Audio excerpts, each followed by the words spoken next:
جب ماہ سیام رمضان المبارک جلوہ گر ہوتا ہے، جنت کے 8 دروازے کھول دیے جاتے ہیں، جہنم کے دروازے بند کر دیے جاتے ہیں اور شیاطین جکڑ دیے جاتے ہیں۔ اللہ جل شانہ اس موسم رحمت میں خاص عنایات اپنے بندوں پہ فرماتا ہے۔ ایک نفل ادا کرنے سے فرض ادا کرنے کا ثواب ملتا ہے اور ایک فرض ادا کرنے سے 70 فرائض ادا کرنے کا ثواب ملتا ہے۔ اسی طرح راہ خدا میں 1 روپیہ دو گے تو 70 روپے خرچ کرنے کا ثواب ملے گا۔ اسی طرح باقی نیکیاں بھی جتنی بھی ہم کرتے ہیں، وہ ایک نیکی کریں گے تو 70 گنا اجر ماہ سیام میں ہمیں نصیب ہوتا ہے۔ اس لیے اہل ایمان کا یہ طریقہ ہے کہ وہ اس مہینے میں کثرت کے ساتھ تلاوت کرتے ہیں، کیونکہ ایک مرتبہ اگر قرآن مجید پڑھ لیا تو 70 مرتبہ قرآن مجید پڑھنے کا ثواب نصیب ہوا۔ ماہ سیام میں چونکہ شیطان بندھا ہوا ہوتا ہے، تو ہم اپنے آپ کو نیکی کی طرف اگر لانا چاہیں تو اتنی رکاوٹیں نہیں ہوتی جتنی عام دنوں میں ہوتی ہیں، لیکن اس کے باوجود بہت سارے لوگ ہیں جو رات کو بڑا پکا ارادہ کر کے سوتے ہیں کہ میں صبح وقت پہ اٹھوں گا اور نوافل بھی پڑھوں گا اور نماز بھی ادا کروں گا، لیکن جب صبح ہوتی ہے تو انہیں یا تو جاگ نہیں آتی یا نیند سے بیدار ہو جاتے ہیں، بستر سے اٹھا نہیں جاتا۔ جب کہ وہی شخص انہوں نے صبح سبزی منڈی جانا ہو تو چھلانگ لگا کے اٹھتے ہیں اور سبزی منڈی پہنچتے بھی ہیں۔ سستی طبیعت کا کسل نہیں ہوتا۔ عمومی طور پہ ہم اپنے آپ کو بیمار تصور کر لیتے ہیں اور سستی اور کسل کا نام دے کر کے، بہانہ دے کر کے ہم کہتے ہیں کہ بس کیا کریں، ہم کو ارادہ کرتے ہیں روز لیکن ہم سے اٹھا نہیں جاتا، بس طبیعت اس طرح کی ہے، کسل ہے، سستی ہے۔ یہ بات ذہن میں رکھیے گا کہ ارادہ کرنے کے باوجود بھی صبح جب ہم اٹھ نہیں پاتے یا کوئی بھی نیکی کا کام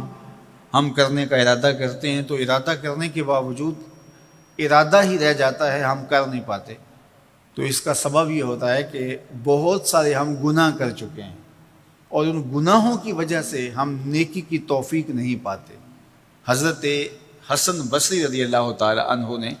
یہی وجہ اس کی بیان فرمائی ہے۔ تو اس کا بہترین طریقہ یہ ہے کہ توبہ کی جائے،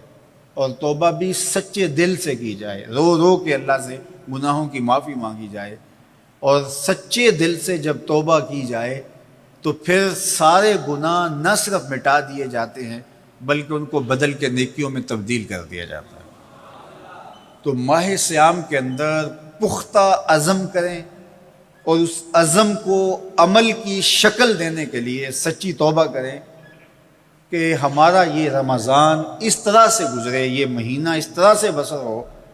کہ ہم اس مہینے میں اللہ تعالیٰ کی قربت حاصل کر لیں،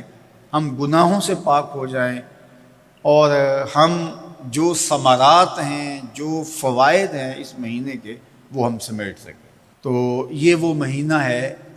جس کے انتظار میں میرے اور آپ کے آقا و مولا اپنی آنکھیں لگائے ہوتے تھے اور دن گن گن کے وقت گزارتے تھے کہ ماہ سیام آ رہا ہے۔ تو اس مہینے کا عزت کے ساتھ، تکریم کے ساتھ، اعزاز کے ساتھ استقبال کرو اور اس کو پلکوں پہ بٹھاؤ، اس کو دل پہ بٹھاؤ۔ اس مہینے کی تکریم یہ ہے کہ اس میں ہر برا کام چھوڑ دیا جائے۔ اگر کوئی شخص برا کام نہیں چھوڑتا اور روزے رکھتا ہے تو میرے اور آپ کے آقا و مولا کا ایک فرمان سن لیجئے، من لم یدع قول الزور والعمل بہ فلیس للہ حاجۃ فی ان یدع طعامہ وشرابہ۔ فرمایا کہ جو جھوٹ اور برے کام نہیں چھوڑتا، اس کے بھوکا اور پیاسا رہنے کی اللہ کو کوئی ضرورت نہیں ہے۔ تو روزہ خوراک بچاؤ مہم نہیں ہے جو چلائی جاتی ہے، بلکہ یہ تزکیہ نفس کا موسم ہے، باطن کی صفائی کا موسم ہے، اور باطن کی صفائی نہیں ہوتی جب تک ہم کوشش کریں۔ آپ کے بدن پہ بہت ساری میل چڑھی ہوئی ہے اور جمی ہوئی ہے بدن کے ایک ایک عضو پہ میل، تو آپ پانی میں چھلانگ لگا کے باہر بھی آ جاتے ہیں تو میل نہیں اترتی، چلو کچھ نہ کچھ فرق تو ضرور پڑ جاتا ہے، لیکن میل نہیں اترے گی۔ میل کب اترے گی؟ جب آپ اپنے بدن کو مل مل کے اس کے اوپر صابون لگا کر کے اچھی طرح سے اس کو جب اتاریں گے محنت کوشش سے، تو پھر آپ کا بدن مہک جائے گا، ہلکا پھلکا ہو جائے گا، میل اتر جائے گی۔ یہ موسم رحمت ہے، اللہ کی رحمتوں کا می برسے گا، اس سے کچھ نہ کچھ فائدہ تو ہوگا ہی، لیکن حقیقی فائدہ وہی حاصل کرے گا جو اپنے گناہوں کو مل مل کے دھوئے گا اور اپنے آپ کو صاف کرنے کی کوشش کرے گا۔ تو اپنے من کے میل اتارنے ہیں، اپنے باطن کے میل اتارنے ہیں، اپنے اعمال کی درستگی کی کوشش کرنی ہے۔ صلاۃ التراویح مسجد میں نہیں آ سکتے تو گھروں میں پڑھ لیجئے،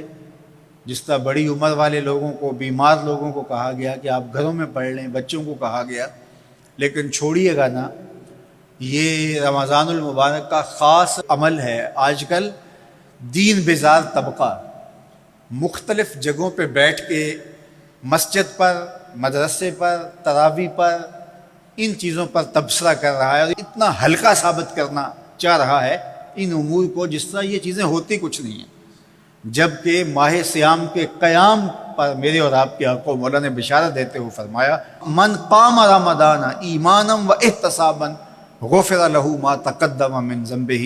جس نے رمضان المبارک کی راتوں میں قیام کیا ایمان اور محاسبہ نفس کے ساتھ، اللہ اس کے پچھلے سارے گناہ معاف فرما دیتا ہے۔ یہ بہت بڑی دولت ہے، تو اس دولت